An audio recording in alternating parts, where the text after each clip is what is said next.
Na madrugada do dia 27 de janeiro deste ano, 239 jovens morreram vítimas de um incêndio na Boate Kiss, no estado do Rio Grande do Sul. A idade das vítimas, entre 18 e 30 anos. Ela está muito machucada. O incidente ficou conhecido como a tragédia de Santa Maria. Através dos noticiários e amigos das vítimas, muitos pais ficaram sabendo do ocorrido e se deslocaram para o local do acidente.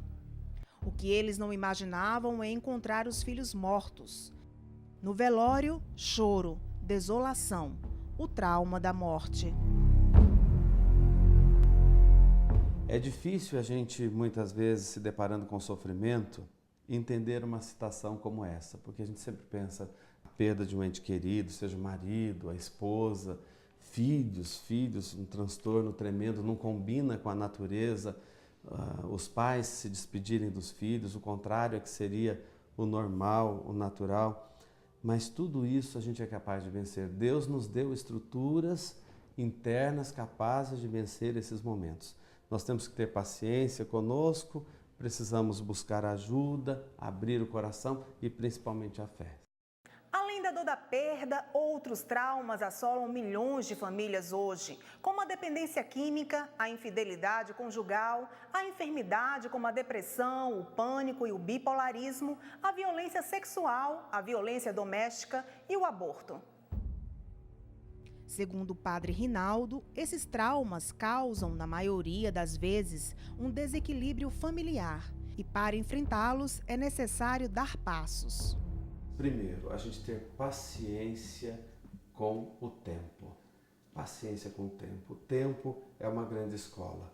Se você está fazendo a sua parte dentro daquela situação difícil que você está enfrentando, se você está dando tudo de si, ou mesmo se estiver meio desanimado, mas está querendo vir aqui buscar orientação para recobrar as forças, para retomar a missão, você já tem metade do problema resolvido. Você não se isolar, não se isolar.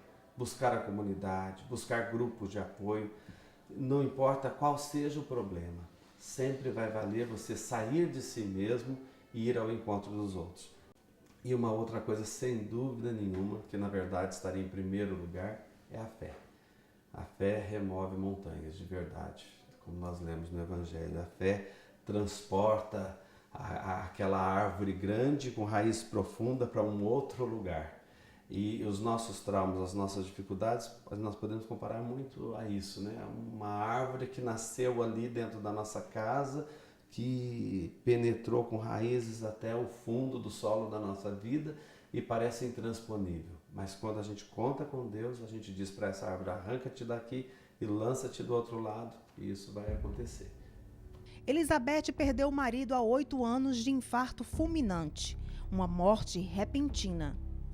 Eu precisei de auxílio. Eu estava recuperando de um câncer há 2 anos antes do meu marido falecer, e eu já estava com o processo de depressão. Eu estava em tratamento e eu tive que, no primeiro dia depois, né, da semana que ele faleceu, eu tive que voltar e pedir um afastamento da escola. E eu estava muito revoltada, porque eu olhava as pessoas e dizia que tantas pessoas doentes, sofrendo, e vai meu marido que estava bom. E eu achava que era erro médico, que as pessoas eram culpadas. E aí o psiquiatra me disse: olha, no lugar em que mais morre gente é no hospital.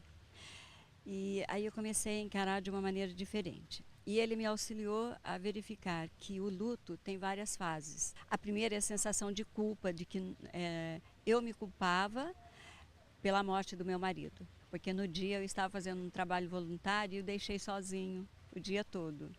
Eu me sentia muito culpada por isso. Depois culpar os outros, né? Os outros eram os culpados. A gente nunca quer aceitar. E é um processo lento, com a ajuda tive que ter ajuda de remédios, ajuda espiritual, e depois comecei a ver a parte boa do que o casamento, do que essa união trouxe para mim, né? Então isso me fortaleceu, e também os filhos, né, que eu tinha que sobreviver alegre, feliz, porque eu tinha meus filhos que precisavam de mim. Mércia teve 2 grandes perdas. Seu esposo, que morreu em 2002 de infarto, e em 2009 o filho de 35 anos, usuário de crack, foi assassinado. Olha, o sentimento de mãe é assim, como se você sente aquele fruto do seu corpo, um pedaço do seu corpo sendo enterrado, mas com a certeza da ressurreição.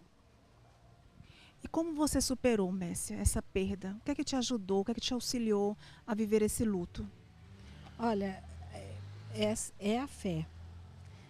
A fé em Deus é a coisa mais importante de você. Você se sente amparado, não com uma mão, as 2 mãos. Eu sentia a todo momento amparada pelas mãos de Deus. Essas 2 mulheres nos ensinam que não importa o tipo de sofrimento, o importante é parar e perguntar o que eles querem nos ensinar, na certeza de que somos capazes de superar as duras páginas de nossa história.